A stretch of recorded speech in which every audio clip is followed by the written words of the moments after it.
All right. Hey, good morning, everyone. My name is Jason Holland. I'm the owner and travel butler with Travel Simplicity. I'm very pleased to be talking with a friend of mine in Colombia, and his name is Luis Miguel. You could call him Miguel. You could call him Luis. In fact, I don't think it was probably halfway through the time that I spent with you just this last year that I found out you even had Luis is another name of yours. So good morning. Hi, Holland. Hi, everybody. Yes, as Jason said, like we met last year, and it was like how you prefer to call me. I was like, go ahead, we were any of them. It's like a everyday thing with my two names. Yeah, Here I am. half the people know you as one thing and half the people know you as the other. Yeah. A good way No, to it's have some very curious anonymity. because they told me like it says in my service order that it's Luis, and now you tell me that you're Miguel. Are you the guy for today? For today? That's funny. Well, I want to introduce the world to you. Miguel is one of my local travel butlers down in Colombia, and if I'm ever designing an experience for you down there, there's a good chance you're going to meet him. Um, so I wanted to hear a little bit about Colombia. And first of all, before we go any further, I actually wanted to correct some misconceptions. Something that I learned. It's emblazoned over all the T-shirts that are down there, but this is the correct way to spell Colombia, right? It's Colombia, not Colombia. Yeah, it's Exactly, famous. exactly. This is the incorrect way. You better Correct. go you. All right, so there you go. There's your education for the day. All right, so I'll shut up. Miguel, I think you have some pictures to show, and I'm excited because I don't know this, but I'd love to hear some more. Tell us some stories. For sure. Yeah, well, I was born and raised here in Bogota, pretty much by 1986. 3 years old already with some canes in my hair. But as you said, something that you said is really important. How in all these 30 years of my existence, the country's situation, social, security has changed and has evolved. Yeah, Uh, that's good to know because obviously, well, I shouldn't say obviously, but here in the States, particularly, people say, even when I was going to be going to Colombia, you say Colombia, and people are like, is it safe there? What's it like? So that's interesting. and then still, but before tourism, I used to work for embassies and whatever we have to approve the visit of a U.S. citizen. It's like, okay, go to the embassy's map to see what's the color of Colombia, if it's red or if it's orange, right? So it is really normal, and we do understand. But the best thing is to show how those expectations can increase, Yeah. and the people come to Bogota, they don't expect to see the image that you see right here. They So expect what to is see, this? okay, What is it's a this? Is capital this city, it's a big city. They don't expect to see like a different contrast of architectures, people from everywhere, worldwide and all around the country, and so many social landscapes. I was born in southeast of Bogota. you know. Uh, I was raised by my grandma that you can see on the right, and that's me on the left. awesome? And I was raised, like a really good values, platform that my grandma made for me.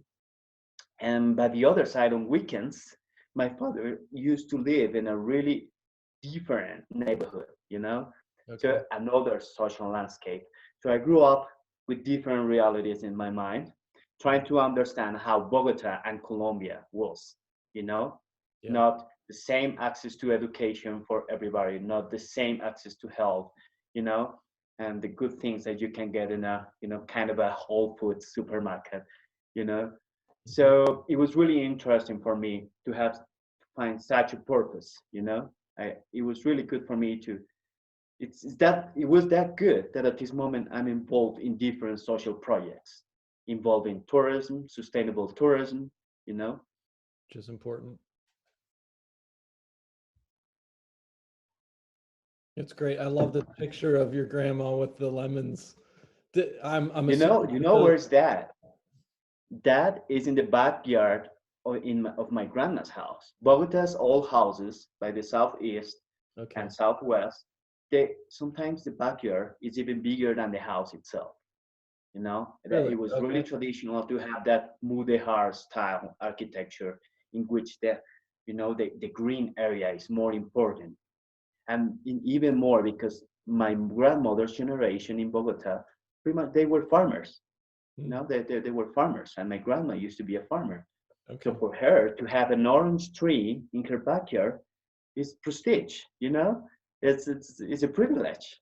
Oh, so those are oranges, not lemons. Yeah, and Okay. it's really curious because Bogota, Bogota has a kind of a 9,000, no, maybe 8,000 feet elevation.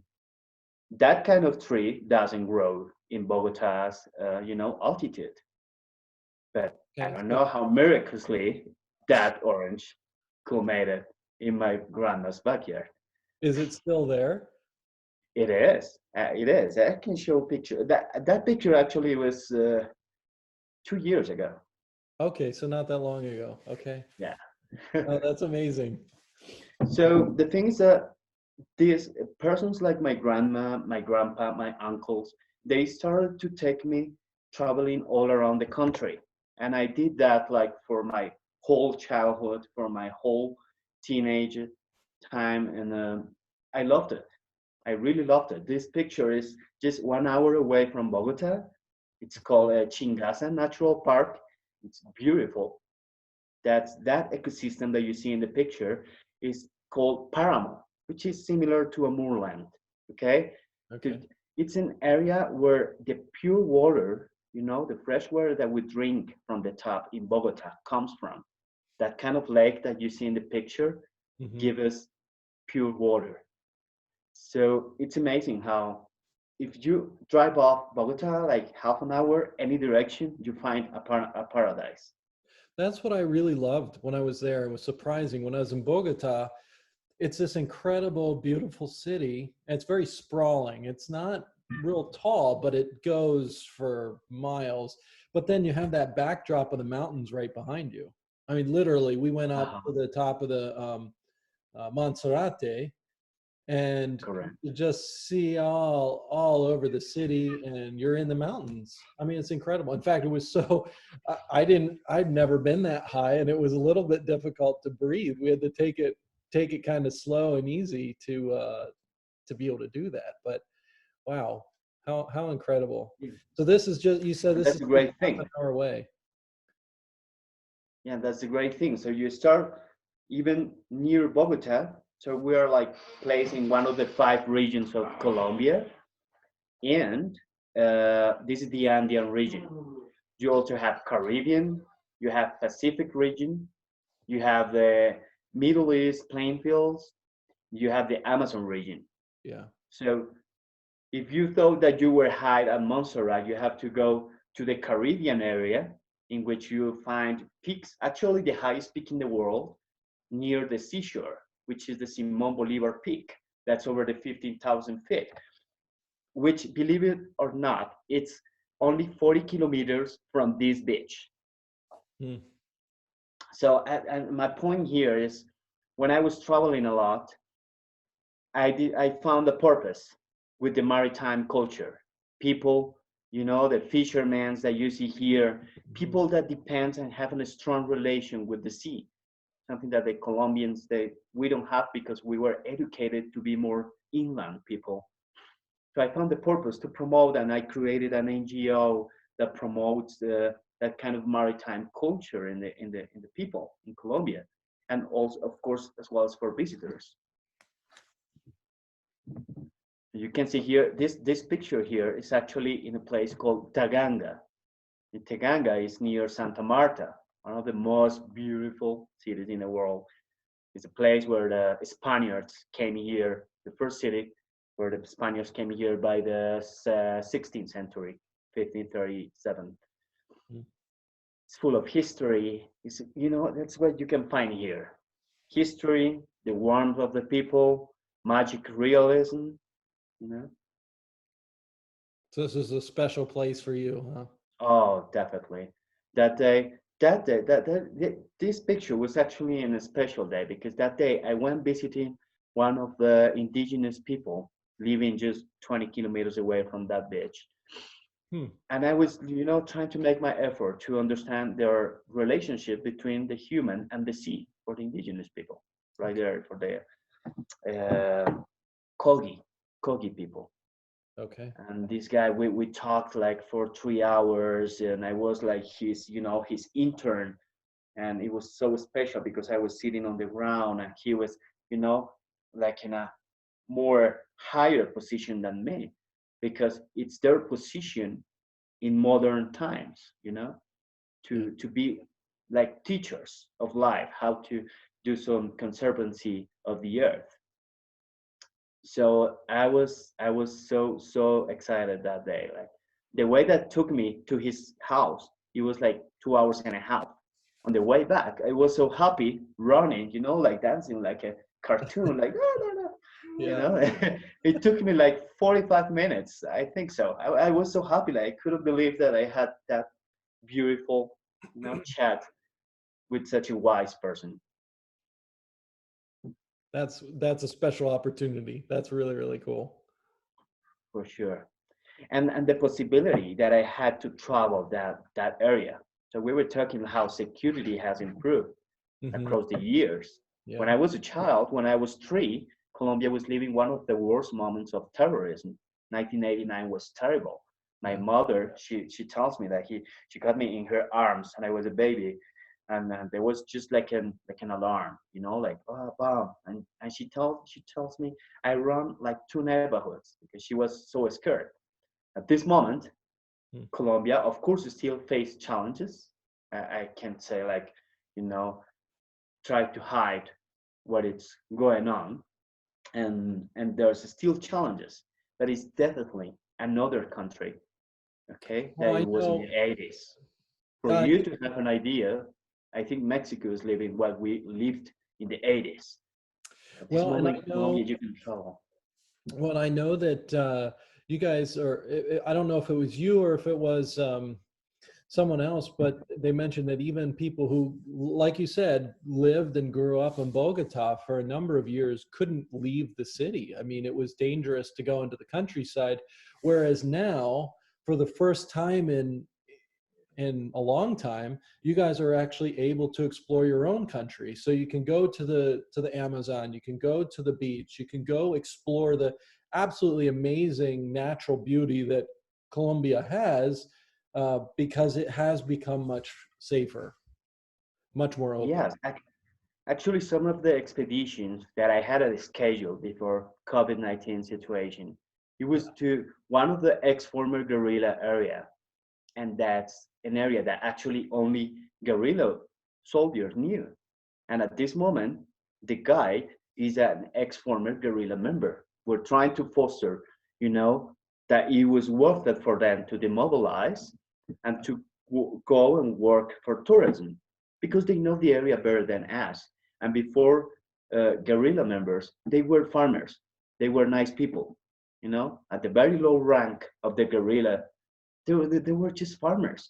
They had no option, no choice. They were recruited by, when they were 15 years old. So beautiful paradises, Hmm. beautiful canyons with maybe from the Cretacic, prehistoric time. So it's like if you've seen Norwegian fjords, but just in the middle of the jungle is just so beautiful. That's awesome. Thank you for sharing that. Mhm. So what else do you have? Ah, look at what I have here. Nice. I think I know that guy. And that was really special. And when I talk here about world citizens, it's because what I just mentioned about Norwegian for fjords.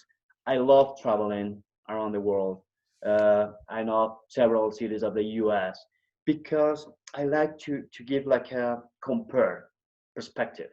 You know, if I receive people from the US, from Chicago, where my father lives, I just came back from Chicago. Uh, if I receive people from France, and I can tell you, I was there. If I, trying to have like a compare perspective for Hmm. people to understand, think matters about history. So it's kind of a maybe a global perspective for a local expertise, you know, Right. and to have a that's well, I hold a bachelor's degree in international relations, so that also makes me uh, That helps. travel a lot, and I enjoy it. And I, of course, after traveling that much, it's like people like you that I knew last year, we became more than a U.S. citizen, a Colombian citizen. We became world citizens. We keep moving. Yeah. We keep knowing people that become butlers. It's the personal connection. It makes such a difference. And Oh, definitely. that's, And I mean, that's what I love. that's why I wanted to do this call to begin with, because I want other people to be able to meet you, at least for now virtually, and someday in person. It's, this is a great picture too, because one of the things, a lot of people here, one thing you have heard about Colombia is their fantastic coffee.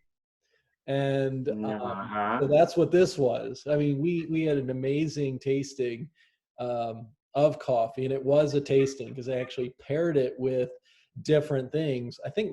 Favorite, Uh-huh. I think my favorite was when we paired it with chocolate. That's hard to go Yeah. wrong.